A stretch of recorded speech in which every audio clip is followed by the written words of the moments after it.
नमस्कार भाइयों। आज की इस वीडियो में आप लोगों को बताऊंगा कि हमारे ब्रेन में डोपामाइन और सीरोटोनिन की कमी क्यों हो जाता है और कैसे हो जाता है और इसके कमी होने से कौन कौन से रोग होते हैं और इसकी हम पूर्ति कैसे करें, डोपामाइन और सीरोटोनिन की मात्रा को कैसे बढ़ाएं। सबसे पहले मैं आपको बता दूं कि डोपामाइन और सीरोटोनिन की कमी से हमारे शरीर में कौन कौन से रोग होते हैं। तो चलिए देखते हैं कि हमारे शरीर में कौन कौन से रोग होते हैं डोपामाइन और सीरोटोनिन की कमी से।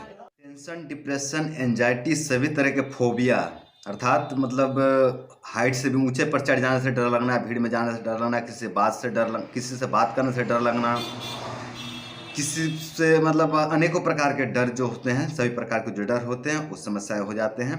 बेचैनी, घबराहट, चिड़चिड़ापन, हमेशा दुखी दुखी रहना, हमेशा थका थका सा रहना, कमजोरी महसूस होना, कुछ भी अच्छा ना लगना, पेट गैस, कब्ज, IBS हो जाना, शारीरिक तथा मानसिक बल का क्षय होना, पढ़ाई में मन न लगना, कुछ भी याद न रहना, सभी तरह के मानसिक रोग तथा अनेकों प्रकार के शारीरिक रोग हो जाते हैं।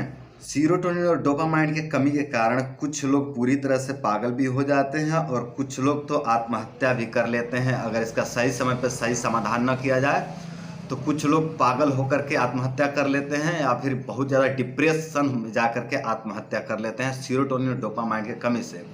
तो बंधु, ये बहुत जो है कि महत्वपूर्ण हार्मोन्स है हमारे शरीर का और इसकी रक्षा करना अति आवश्यक है, बहुत ज़रूरी है इसकी रक्षा करना। अब हम ये जान लेते हैं कि हमारे शरीर में या हमारे ब्रेन में डोपामाइन और सीरोटोनिन की कमी किन कारणों से होता है, किन किन कारणों से जो है कि डोपामाइन और सीरोटोनिन का क्षय होता है या कमी होता है हमारे ब्रेन में, हमारे शरीर में। अधिक मैथुन या हस्त मैथुन करने से, चिंता करने से, भयभीत रहने से, दुखी रहने से, खुद को या किसी दूसरे को हीन भावना से देखने से, कब्ज रहने से अर्थात पेट साफ ना होने के कारण भी डोपामाइन की कमी होता है शरीर में। शरीर के क्षमता से अधिक परिश्रम करने से भी शरीर में डोपामाइन की कमी होता है, ब्रेन में डोपामाइन की कमी होता है। अधिक उपवास करने से, ये 8 मुख्य कारण है जिनके वजह से हमारे शरीर में वात दोष का प्रकोप होता है।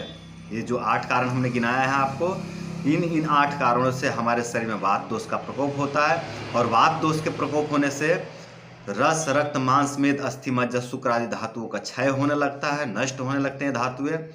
और फिर जब ये धातुएं नष्ट होने लगते हैं तो सीरोटोनिन और डोपामाइन जैसे जो महत्वपूर्ण हार्मोन्स है ये भी नष्ट होने लगते हैं, सूखने लगते हैं। और इसके साथ साथ अनेकों तरह के जो हार्मोन्स हैं हमारे बॉडी में, हमारे शरीर में, उन सभी हार्मोन्स का जो है कि क्षय होने लगता है, सभी हार्मोन्स सूखने लगते हैं। पर यहाँ हम मुख्यतः 2 हार्मोन्स पर हम ध्यान दे रहे हैं, डोपामाइन और सीरोटोनिन, जो कि हमें खुश रखने में बहुत ज़्यादा रोल रखता है। ये डोपामाइन और सीरोटोनिन हमें प्रसन्न रखने में, हमें साहसी बनाने में इनका बहुत बड़ा योगदान होता है, इन 2 हार्मोन्स का।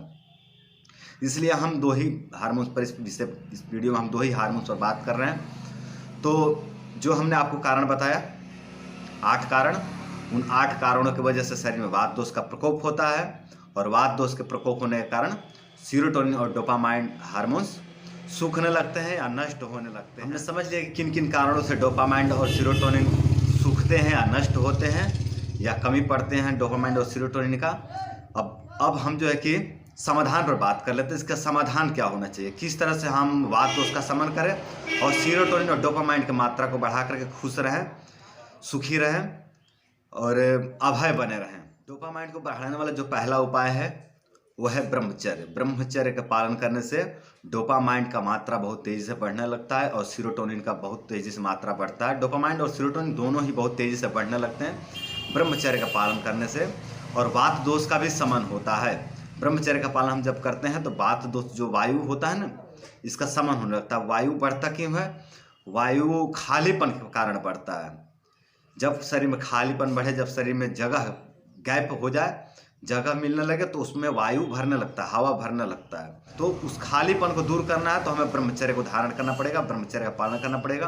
तो ब्रह्मचर्य से वात दोष का शमन होता है और वात दोष का जब शमन हो जाता है तो डोपामाइन, सीरोटोनिन का मात्रा बहुत तेजी से शरीर में बढ़ने लगता है। दूसरा उपाय है पूरे शरीर में तेल मालिश। तेल मालिश करने से भी वात दोष का शमन होता है और वात दोष का जब शमन हो जाता है तो बहुत तेजी से शरीर में डोपामाइन और सीरोटोनिन का मात्रा बढ़ने लगता है। तो ये दूसरा उपाय था, तेल मालिश। और तीसरा उपाय है रोज सुबह खाली पेट 3 से 4 दाना भीगे हुए बादाम खाने से भी शरीर में बहुत ज़्यादा मात्रा में डोपामाइन का लेवल बढ़ने लगता है और सीरोटोनिन का लेवल बढ़ने लगता है। 3 से 4 दाना बादाम का खाने से। तो बादाम का सेवन करके भी हम डोपामाइन की मात्रा को बढ़ा सकते हैं, सीरोटोनिन की मात्रा को बढ़ा सकते हैं। तो रोज़ 3 से 4 दाना बादाम का सेवन जरूर करें। चौथा उपाय है रोज़ सुबह खाली पेट 3 से 4 ग्राम अश्वगंधा चूर्ण का सेवन। रोज़ सुबह खाली पेट 3 से 4 ग्राम अगर अश्वगंधा चूर्ण का सेवन किया जाए तो इससे भी बहुत अच्छे मात्रा में डोपामाइन का निर्माण होता है शरीर में और सीरोटोनिन का निर्माण होता है। तो अश्वगंधा का भी सेवन किया जाए तो अति उत्तम रहेगा। मानसिक रोग में इसका सेवन कराया ही जाता है, जो उन्माद रोग होते हैं, अपस्मारक रोग होते हैं, इसमें इसका सेवन बताया गया है। अश्वगंधा ब्रेन टॉनिक है, बहुत अच्छा जो है कि ब्रेन टॉनिक है, तो बहुत अच्छा जो है कि सीरोटोनिन और डोपामाइन को बढ़ाता है। तो अश्वगंधा चूर्ण का भी सेवन किया जाए। और 5वां उपाय है खुश रहना, शांत रहना और धैर्य रखना। तो ये हमने 5 उपाय लगभग बताए हैं। साथ में आप घी का भी सेवन कर सकते हैं, एक 6वां उपाय भी हो जाएगा। इसका आप प्रयोग करके जिसको आप उपाय करके आप अपने ब्रेन में डोपामाइन और सीरोटोनिन की मात्रा को बढ़ा सकते हैं। ये 6 उपाय हैं। अगर आप घी खाते हैं, अश्वगंधा खाते हैं, बादाम खाते हैं, शरीर में तेल मालिश करते हैं और ब्रह्मचर्य का पालन करते हैं, तो इससे आपका डोपामाइन जरूर बढ़ेगा और बहुत अच्छे मात्रा में बढ़ेगा और आप खुश रहेंगे, सुखी रहेंगे और आप अपने अनेकों बीमारियों को, कष्ट को दूर कर सकते हैं डोपामाइन और सीरोटोनिन के लेवल को बढ़ा करके। तो बंधु आज के लिए इतना ही। नमस्कार।